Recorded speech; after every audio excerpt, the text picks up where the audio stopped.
you've got young Republicans engaging in the most anti-Semitic and racist speech possible. Then you got Karoline Leavitt, who's sick, she's out of control, and I'm not sure whether she's just demented, ignorant, a stone-cold liar, or all of the above. An official White House spokesperson would say that the Democratic Party consists of terrorists, violent criminals, and undocumented immigrants. This makes no sense.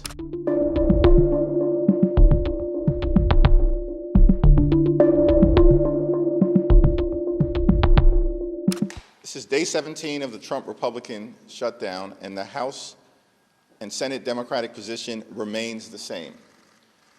We look forward to sitting down with anyone, anytime, any place, either here at the Capitol or back at the White House, to reopen the government, to enact a spending agreement that actually makes life better for the American people, while also addressing decisively the Republican health care crisis that continues to hurt everyday Americans all across the country.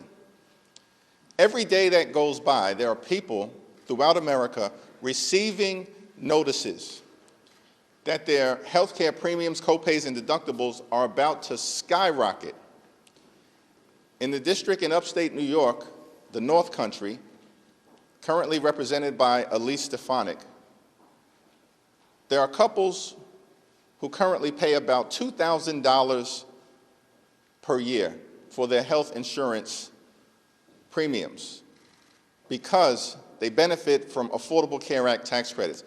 When those credits go away, that same couple will now pay more than $20,000 a year. They cannot afford that. These are working class Americans living paycheck to paycheck, struggling to get by, can barely survive, yet alone thrive. In this country, and this is the wealthiest country in the history of the world. So House and Senate Democrats are going to continue to hold firm as it relates to a basic common sense position that when we enact spending bills, we should be helping the American people, not hurting them. And so we will not support a partisan Republican spending bill that continues to gut the health care of the American people. But we will continue to extend that offer to our Republican colleagues and to President Trump and members of his administration. Let's sit down in good faith to reopen the government, to stand by our hardworking federal employees, to enact a spending bill that actually improves the quality of life of the American people, and to address the health care crisis that Republicans have created, devastating people all across the country, including in rural America, in black and brown communities all throughout America, in urban America, in the heartland of America, and in small town America. Questions? There you go. Thank you. It's looking increasingly unlikely that the shutdown will end before the end of the month, and some members of your conference have said that they'll forego paychecks at the end of the month. During the shutdown, are you going to make the same commitment now that it's getting closer? We have a caucus meeting later on today. I think that's going to be one of the issues that we'll discuss. You are demanding that Grijalva be sworn in this afternoon. If she is not, what are you planning on doing, and are you going to be there for the proposal? All options are on the table with respect to Representative-elect Adelita Grijalva. It's shameful that she has not been sworn in because Speaker Johnson and House Republicans apparently want to continue to hide the Jeffrey Epstein files from the American people. This has gone on now for weeks. And so it's my expectation that if she is not sworn in today, during the pro forma session today, as the Arizona Attorney General has made clear, expect swift and decisive legal action. Following up on Grijalva, did you hear back from the Speaker in response to the letter that you sent him yesterday? I have not heard back from the Speaker yet, but House Republicans and Senate Republicans have gone radio silent since the Oval Office meeting that took place about 3 weeks ago, because they have no defensible position. Their position is, we want to continue to benefit the wealthy, the well-off, and the well-connected, and promote the lifestyles of the rich and shameless. That's the Republican position. That's what they did with their one big ugly bill. largest cut to Medicaid in American history, devastating people across the country, ripping food from the mouths of children, and they did all of that so they could reward their billionaire donors with massive permanent tax breaks. And now with the Affordable Care Act tax credits expiring, they have zero interest in spending a dime to help out working class Americans. By the way, same group of people that found $20 billion, matched by another $20 billion, that the American taxpayers will be on the hook for $40 billion in total to bail out Argentina, and they can't find a dime to protect the health care of the American people. This is extraordinary stuff. And no word from the Speaker about any of it, because they just continue, unfortunately, to be rubber stamps for Donald Trump's extreme agenda. Leader Jeffries, food banks are preparing for a surge. Federal workers are missing their paychecks, and millions of Americans could soon lose out on the food assistance. So at what point does this shutdown become too painful to continue these healthcare demands? Well, we need to reopen the government, and we need to reopen the government now. Part of the problem is that House Republicans are nowhere to be found. Literally have been on vacation for 3 consecutive weeks, have canceled votes for 3 consecutive weeks. They are in the Legislative Witness Protection Program. No one can find them here in the Capitol, and no one can find them in their districts. They're not holding town hall meetings. They're not visiting federal employees. They're not engaging with their constituents. They've been on vacation for 3 weeks, House Republican, in the middle of a shutdown.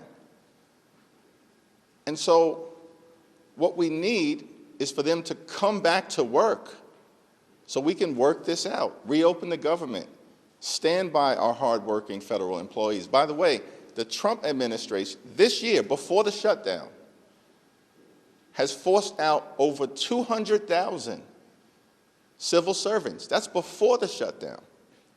So they've already been targeting viciously and maliciously federal civil servants, undermining the ability to provide services to taxpayers in an effective and an efficient way.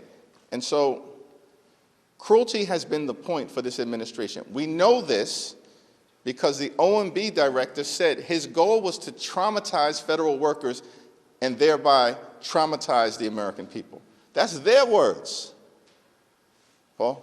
Do you have any information or update or anything about this bizarre happenings with the flags and one flag and a swastika and now potentially more flags? Has anybody given you any information about that? We've not gotten any information specifically from the Speaker or from House Republican leadership, although it is a matter of deep concern. Like, we've already seen a rise in political violence and hatred in America, and then you've got swastikas apparently appearing in the offices of Republican members of Congress. You've got young Republicans engaging in the most anti-Semitic and racist speech possible. Like, this is apparently who many of these people are. They are ripping the sheets off in plain view of the American people. Their words, their actions, revealing themselves in so many different ways. And then you got Karoline Leavitt, who's sick, she's out of control. And I'm not sure whether she's just demented, ignorant, a stone cold liar, or all of the above. But the notion that an official White House spokesperson would say that the Democratic Party consists of terrorists, violent criminals, and undocumented immigrants, this makes no sense. That this is what the American people are getting from the Trump administration in the middle of a shutdown. So their actions continue to speak for themselves, which is why they're on the wrong side of public sentiment. Question on the shutdown. Thanks, yeah. Thank you. Do you have any comment on the New York City mayoral debate yesterday and how long you're still waiting to endorse the army? Yeah, I haven't gotten a chance to review it. I do expect to speak to the Democratic nominee, Zoran, at some point before early voting. Mr. Leader. President Trump has said he's canceled the Gateway project. He's going to be prepared to slash welfare benefits in his latest comment. Is that even legal, what he's proposing to do, and does that make it harder to resolve the shutdown? You know, we're going to continue to stand up for the American people, cancel the cuts, lower the costs, save health care. We've made that position very clear from the beginning, and we're not moving, we're not going to bend, we're not going to break, because it's the health care of the American people that's at stake. And all of these efforts to try to intimidate Democratic members of the House and the Senate are not going to work, because we are on the side of the American people. And much of the action that the Trump administration is taking, of course, is unlawful and illegal. As a federal judge in Northern California found with respect to the dismissals of about 4,000 or so federal employees, that was found to be unlawful. And so these threats to try to back us off our position, it's not working and it's not going to happen, because there is a Republican healthcare crisis that is devastating the American people, and we're going to continue to stand up for everyday Americans. Mr. Leader, you've been really trying to show united force with Leader Schumer. You guys have appeared together quite a bit. Yesterday on the floor, Leader Schumer encouraged every American to go out and participate in these No Kings rallies over the weekend. I know you said you hadn't looked at your schedule. Do you plan to participate in a No Kings rally? Will it be in New York? And why do you think that these rallies are important this weekend? Well, I haven't finalized my schedule for the weekend, given the sensitivities around the government shutdown, and I'm still very hopeful that Republicans will decide to show up for work so we can get the government back open. But I support the right of every single American to participate in the rallies that are going to take place this week. And showing up to express dissent against an out-of-control administration, that's as American as motherhood, baseball, and apple pie. That's the First Amendment. And the notion that this unhinged White House spokesperson would suggest that that's hateful. That's not hateful. What's hateful is what happened on January 6th. That was a Hate America rally sponsored by Donald Trump and his sycophants who incited a violent mob to storm the Capitol. That's what hate looks like. What you'll see this weekend is what patriotism looks like. People showing up to express opposition to the extremism that Donald Trump has been unleashing on the American people, and Donald Trump's failures, the Republican failure to keep their core promise. Because you know what their core promise was last year? They were going to lower the high cost of living. They haven't lowered the high cost of living. Costs haven't gone down on day one as they promised. They lied to the American people. Costs have gone up. Inflation has gone up. Grocery prices out of control. Housing costs out of control. Electricity bills skyrocketing. And now, because Republicans refused to extend the Affordable Care Act tax credits for working class Americans, middle class Americans, and everyday Americans, health insurance premiums are about to blow through the roof, bankrupt people, and prevent them from being able to see a doctor when they need one.